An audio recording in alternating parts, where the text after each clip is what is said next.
சிவகார்த்திகேயன் அவர்கள் நடித்துள்ள 25வது படமான பராசக்தி படத்தை வந்து நிறைய பேர் வந்து ஒட்டவே இல்லை, சிட்டே ஆகல, கூஸ் பம்ப் சீனே இல்லை, மாசே இல்லை அப்படின்லாம் சொல்றீங்க. ஓகே, அதை நான் வந்து ஒத்துக்கிறேன். அதுல வந்து கூஸ் பம்ப்ஸ் அந்த மாதிரி எதுவும் பெருசா இல்லதான். பட் இது வந்து நார்மல் கமர்ஷியல் மூவி கிடையாதுங்க. இது வந்து 1960s பீரியட்ல எடுக்கப்பட்ட ஒரு உண்மை சம்பவம். ஓகேங்களா, அதை தான் வந்து படமா எடுத்திருக்காங்க. அந்த படத்துல வந்து இந்த அளவுக்கு ஒரு 2-3 சீன் கூஸ் பம்ப்ஸ் கொடுக்க முடிஞ்சதே பெரிய விஷயம். ஓகேங்களா, இது ஒரு வரலாறுல வந்து நீங்க வந்து ஃபைட் போட்டா பறக்கணும், மாஸ் சீன்ஸ் வரணும் அப்படின்னு எதிர்பார்க்கறது வந்து நியாயமே இல்லை. அதுவும் இல்லாம இந்த படம் வந்து எங்க தெரியுமா சொதப்பினாங்க ஓரளவுக்கு, அந்த லவ் சீன்ஸ் வந்து ரொம்ப குடுக்குறாங்க. ஸ்ரீலீலாவுக்கு வந்து அந்த அளவுக்கு ஆப்ட் ஆகல கேரக்டர். அதை வந்து கொஞ்சம் கட் பண்ணிடலாம். ரொம்ப ஒரு மாதிரி ஓவர் ஆக்டிங் பண்ண மாதிரி இருந்தது. ஸோ அந்த லவ் சீன்ஸ், சிவகார்த்திகேயன் அந்த ஹிந்தி கத்துக்கிற சீன்ஸ் அதெல்லாம் அப்படியே டோட்டலாக அவாய்ட் பண்ணிடலாம். அதுவும் இல்லாம சிவகார்த்திகேயனோட ரோலே வந்து கொஞ்சம் இது டவுட்டா தான் இருக்கு. ஏன்னா அவர் வந்து ரொம்ப செட் ஆகல அவருக்கு. அந்த எமோஷனல் சீன்ஸ் எல்லாம் கூட கொஞ்சம் வந்து காமெடி ஆகிற மாதிரி ஆகுது அவர் பேசும்போது. ஸோ அவருக்கு பதிலாக மேபி சூர்யா பண்ணியிருந்தா நல்லா இருந்திருக்கும் அது. பட் சிவகார்த்திகேயன் பண்றது நம்மளுக்கு வந்து இது ஃபன் பண்ற மாதிரி ஆயிடுது. ஓகேங்களா, ஒரு சீரியஸ் சீன் கூட ஃபன் பண்ற மாதிரி ஆயிடுது.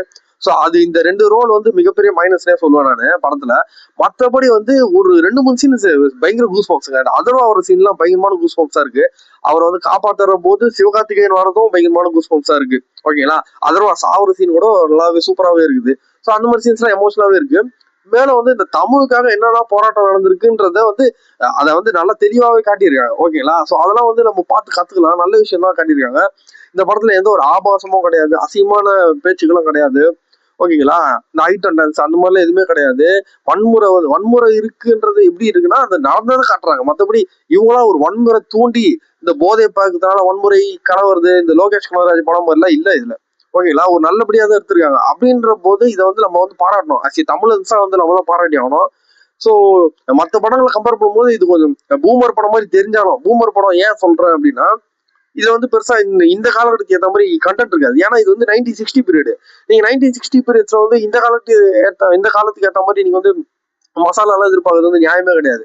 ஸோ அந்த காலத்துல எப்படி நடந்துக்கிறாங்களோ அதுதான் வந்து காட்டியிருக்காங்க. ஸோ அதை வந்து நம்ம அந்த அளவுக்கு ஓரளவு அக்செப்ட் பண்ணி தான் ஆகணும். அதுவும் இல்லாம இந்த படத்தை வந்து 26 சீனுக்கு கிட்ட வந்து கட் பண்ணிருக்காங்க. அது வந்து இந்த சென்சார் போர்டு மிகப்பெரிய சொதப்பல் இது. ஓகேங்களா, அது வந்து இந்த எக்ஸாம்பிள் அந்த தீ பரவட்டும்லாம் கட் பண்ணிட்டாங்க. அது போல நீதி பரவட்டும்ட்டு போட்டாங்க.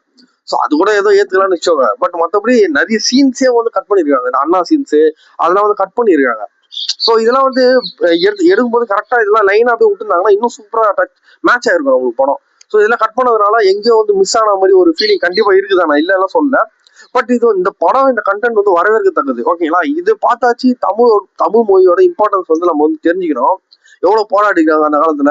இப்ப வந்து ஈஸியா சொல்லிட்டு போயிடுறாங்க, அப்பா பூமர் உடம்பா எனக்கு புரியல, எதுவுமே ஒட்டவே இல்லை அப்படின்னு. ஆனா நீ இந்த ஒட்டவே இல்லைன்னு ஒரு வார்த்தை சொல்ற பத்தியா தமிழ்ல, அந்த தமிழுக்காக அவங்க அந்த காலத்துல போராடினதுனாலதான் நீ வந்து அந்த ஒட்டவே இல்லைன்றத கூட உன்னால இப்போ தைரியமா சொல்ல முடியுது. இல்ல வச்சுக்கோ, நம்ம ஹிந்தி இந்த டைம்ல கூட படிச்சுக்கின்னு ஹிந்தி ஓகாவும் படிக்க முடியாம வேலையும் கிடைக்காம சுத்தின்னு வரணும். அதுக்கான போராட்டம் தான் அந்த 1960ல பண்ணிருக்காங்க. அதான் வந்து ஓப்பன் வெளிச்சம் போட்டு காட்டியிருக்காங்க. அந்த சமயத்துல கரெக்ட், அந்த திராவிடருக்காக தான் வந்து அதுக்கு போராடினாங்க. அண்ணா, கலைஞர், இவங்க சரௌண்டிங்ஸ், இவங்களோட கேங்கு தான் வந்து போராடினாங்க. ஸோ அந்த வகையில பார்த்தா இது வந்து அவங்களை காட்டுறதுலயும் எந்த விதமான தப்பும் கிடையாது. ஸோ பராசக்தி படத்தை வந்து ஒன் டைம் கண்டிப்பா பார்க்கலாம். டோட்டலா வந்து அவாய்ட் பண்றது சரியில்லை. விஜய் படம் வரலன்ற காண்டு நிறைய பேருக்கு இருக்கும், புரியுது. அதுக்காக வந்து இந்த படத்தை பாய்காட் பண்றது வந்து ஏத்துக்கவும் முடியாதுங்க.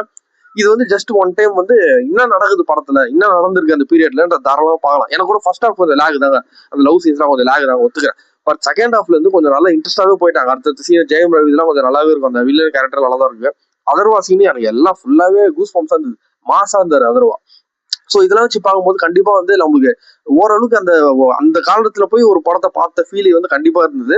ஸோ கண்டிப்பா அது ஒன் டைம் பார்க்கலாம் பராசக்தி. அந்த அளவுக்கு பொங்கலுக்கு மோசமான படம்லாம் இல்லை. பொங்கலுக்கு அந்த தை திருநாளுக்கு தமிழுக்காக ஒரு எடுக்கப்பட்ட ஒரு நல்ல படம்னே நான் சொல்லுவேன்.